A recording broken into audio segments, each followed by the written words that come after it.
Hello YouTube. In this video we're going to talk about social engineering, what it is, how to identify it, and protect yourself from it. So what is social engineering? Social engineering is a psychological manipulation of people to get them to perform an action or to divulge confidential information. Back in the late 80s and early 90s there was a hacker that perfected the art of social engineering. He employed many tricks, mostly by calling people and businesses acting as a higher-up manager to get them to do things and give information he would have otherwise not had access to. He was also well known for his phreaking, which is the hacking of telecommunication systems, mainly with the purpose of being able to place free phone calls. He was finally caught and arrested in 1995, in which many people campaigned Free Kevin to get him released from jail. This hacker was Kevin Mitnick.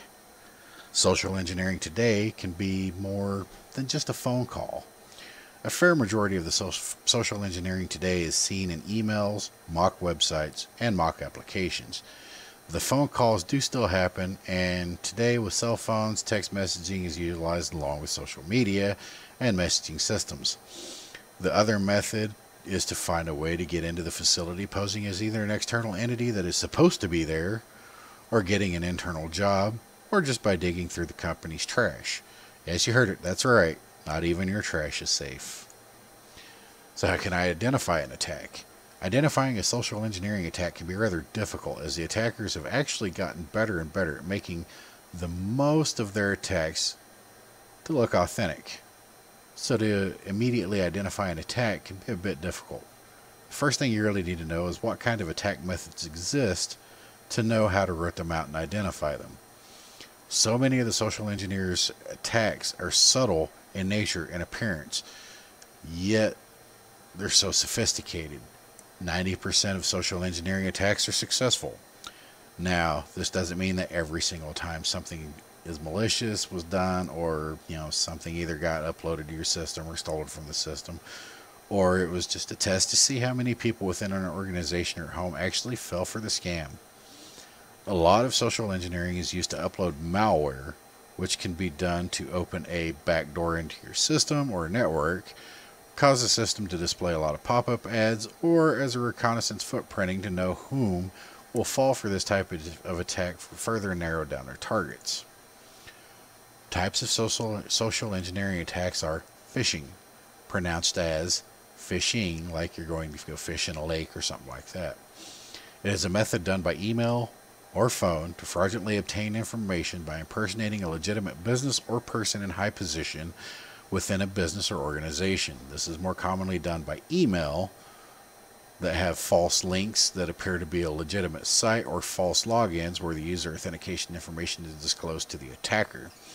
This issue is still very common today, especially by email. False surveys that promise something for filling them out is also a good example of phishing, as these can trick you into disclosing a username and password you might commonly use.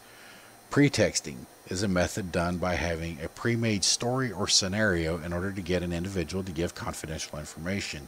In the early 2000s, a lot of people were scammed by this attack when they received an email stating that a distant relative of a person had died and they were going to inherit great wealth. All that they had to do was send $500 money transfer to them.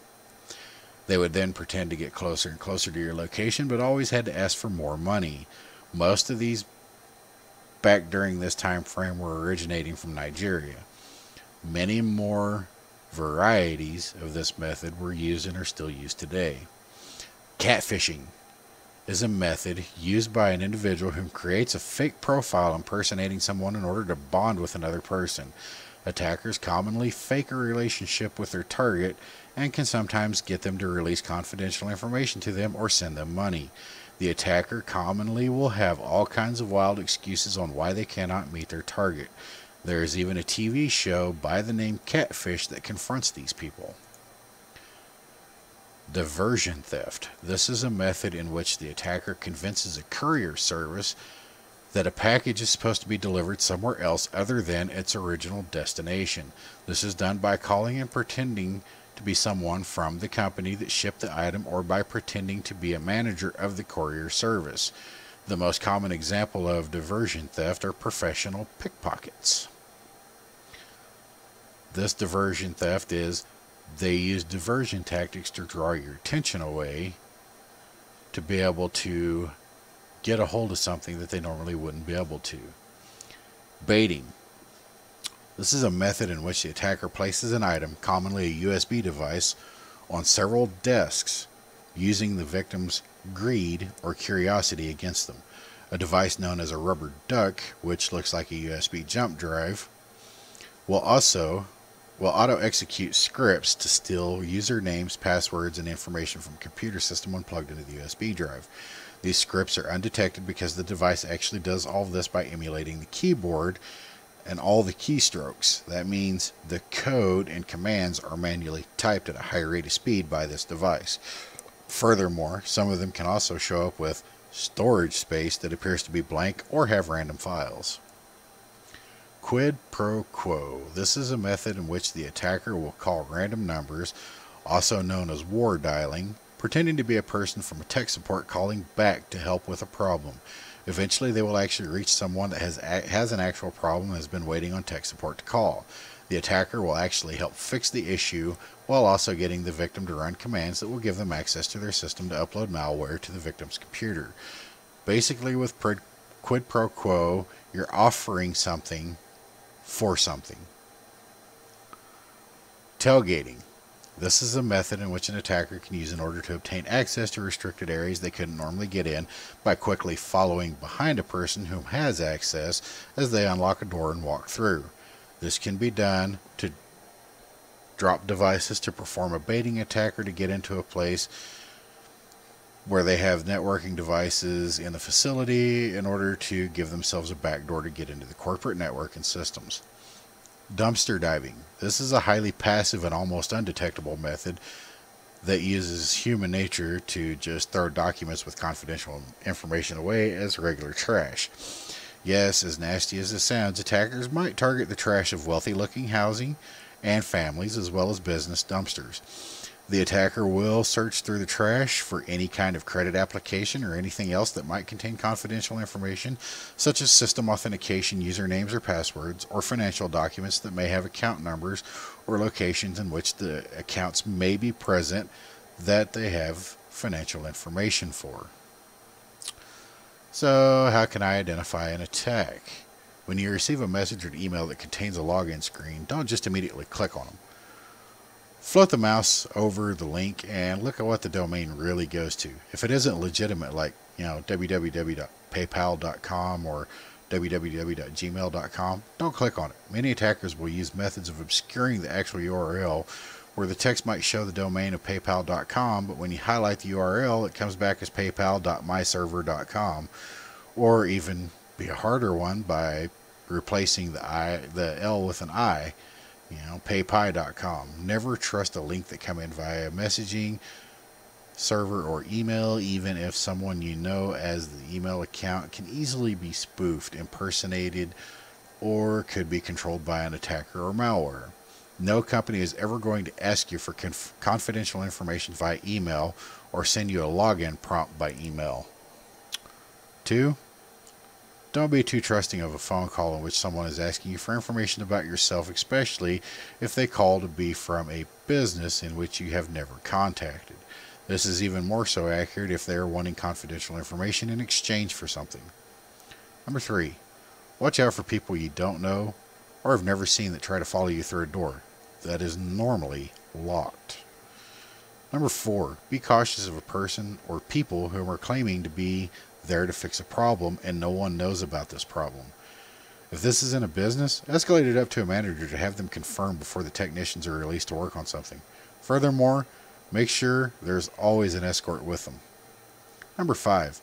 Make sure any document that contains any account numbers, credit applications, or has any confidential information is disposed of and destroyed properly. Your trash is never safe and can be used against you in the hands of the right person. Number 6. Finally, don't fall for sob stories or any other scenario in web pages or emails that offer you money for any kind of wealth in which you must first send them money or take in a check to cash into your account and then send the funds back to the person or to a different person. Many weight loss stories, better called scams, deploy social engineering techniques and often either deliver no product or fake product that produces no results for large amounts of money or monthly payments. How can I protect myself and my family? Best method of protection from social engineering attacks is to be educated on the subject. Buy books about social engineering, or better yet, you can Google it and get information from many credible sources that will give you all kinds of information about social engineering, the methods of attacks, and how to identify each method. Knowledge is power, and control of money is power. Having both will give you an upper hand because if you end up subject to a social engineering attack, you didn't have the knowledge, and you're more than likely fixing to suffer from financial loss. There are many sites out there and books that will supply you with all the information you need to know about identifying and avoiding these attacks. Social engineering is nothing more than human hacking by using human nature against people with intent to get confidential information for another attack and or financial gain. Some notable social engineers: hackers, Kevin Mitnick, Shane McDougall, Albert Gonzalez, and Frank Abagnale. Non-hackers: the Trojans from the 1800s, Thomas Katana, Badir Brothers, Christopher Hagney, I'm going to butcher that, so you can figure that one out, and Peter Foster. Social engineers use many different attack vectors to find their way to get in, to get information, or to achieve their goal, which most of the time is financial gain. I would like to thank you for your time on this presentation. This information is out there for absolutely everybody. As always, watch, like, and share, and have a great day. And be wary of other people.